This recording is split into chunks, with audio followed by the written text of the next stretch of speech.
I'm Jake Longoria. I'm the media broadcast editor at SCS Octagon, and today we're interviewing Victoria Loustalot about her new book.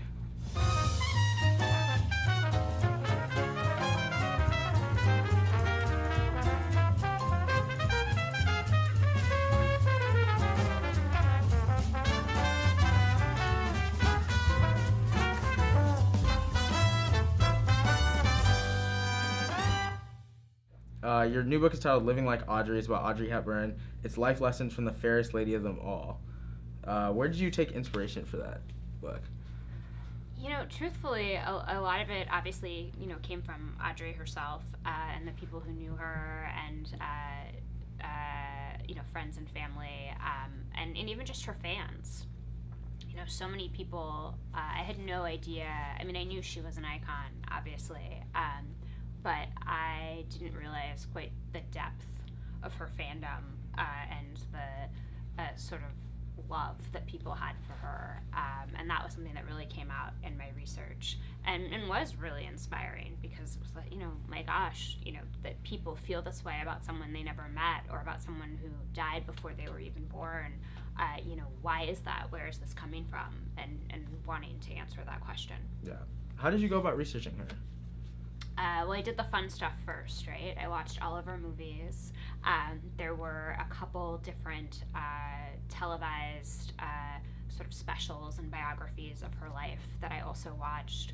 I watched every interview that I could find with Audrey, and there are a couple different biographies that are well regarded that I read. Both of her sons have written books about her. And been interviewed extensively about her. Her granddaughter has also been interviewed. So it was a lot of movies, a lot of TV, some books, and even just, social media and the internet. There are a surprising number of women who run blogs that are inspired by Audrey Hepburn. And so looking at those blogs and the comments that people leave on different posts was really helpful. Some of the best quotes that I found were from, blog comments, which I certainly would not have expected when I started. So your book just came out September 1st. Yep. When did you start writing it? This was actually a very quick project, relatively speaking. I started working on it in end of January, beginning of February, in 2017, and finished it in May. Relatively quick. Of the same year, May 2017. So why is Audrey someone people should see as a role model? She was true to herself, first and foremost. She was incredibly honest and forthright, but always very gracious in her honesty, incredibly kind, and really wanted to put people at ease. So even when she was fighting for something that she wanted, which she did a lot more of than I think people realized, she was not nearly as demure as people think that she was. She definitely was an advocate for herself in her films and the costumes she wore or the way the marketing was done, but she was never aggressively combative. Her strategy and her approach for getting what she wanted or convincing the costume department that something should be a certain way, was very much that idea of, killing them with kindness. And I loved that notion that, Audrey could sort of get her way in a situation without anyone else in the room realizing that she had just talked them into doing what she wanted. And by the time they realized that, oh, hey, wait, how did I get the short end of this? She was already gone. And she sort of charmed them into her point of view, which, I was very intrigued by. It's very different from the way that we think of, say, Katharine Hepburn, who is obviously very admirable in her own right, but was a little bit more aggressive or had slightly rougher edges, which is great and more power to her, of course. But it was interesting to explore another approach that was also effective. So the title of the book is Life Lessons from the Fairest Lady of Them All. What's your favorite or most important life lesson you take away from her? I I really admired the way in which Audrey took a step back from Hollywood and from the limelight and publicity. She wasn't an American. She never lived in the U.S. She filmed movies and made, appearances, obviously, in Hollywood and in New York and whatnot, but she never actually had a home here. And she was sort of famous for flying in from Europe to do an event and then flying out that night or the next day to be with her family.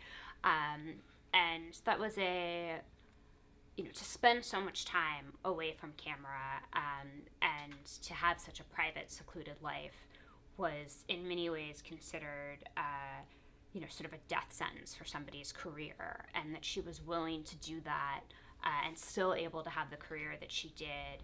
I think it's just a wonderful lesson that what you think you need to do to be successful, whatever your chosen career or profession is, or just because everyone is telling you you have to do this or this is the only way, if it doesn't feel right to you, if it's not in line with your values or the way that you want to spend your time, trust that there's an alternative, or that there might be another way to go about things, and to explore that, and not just assume that if everyone says this is the path to doing X or Y, that's the only path.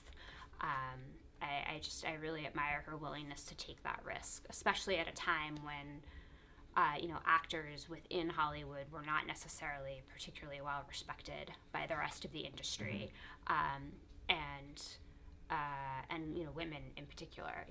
We're talking the 1950s. It's just a totally different world. What authors do you look up to, or what authors do you take from and add to your work? All of them. I have so much respect for anyone who writes a book.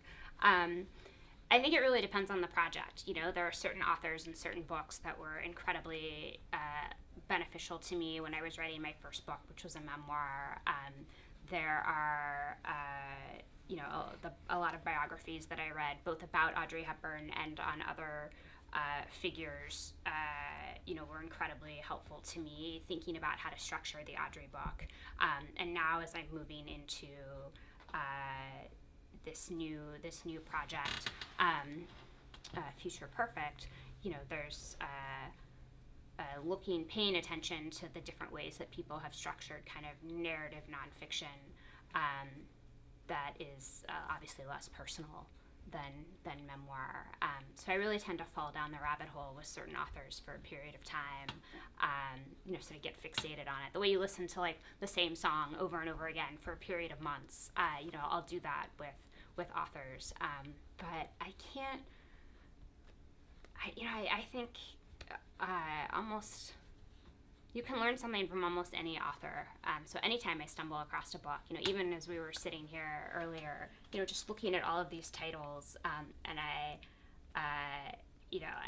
even if it's a book that I don't particularly like or isn't particularly well written, you can pick up any book and it's going to inform the way that you structure something, or even if it's, sort of a what not to do. Mm-hmm. Thank you, Victoria. Thank you, guys. Thank you. Mm-hmm.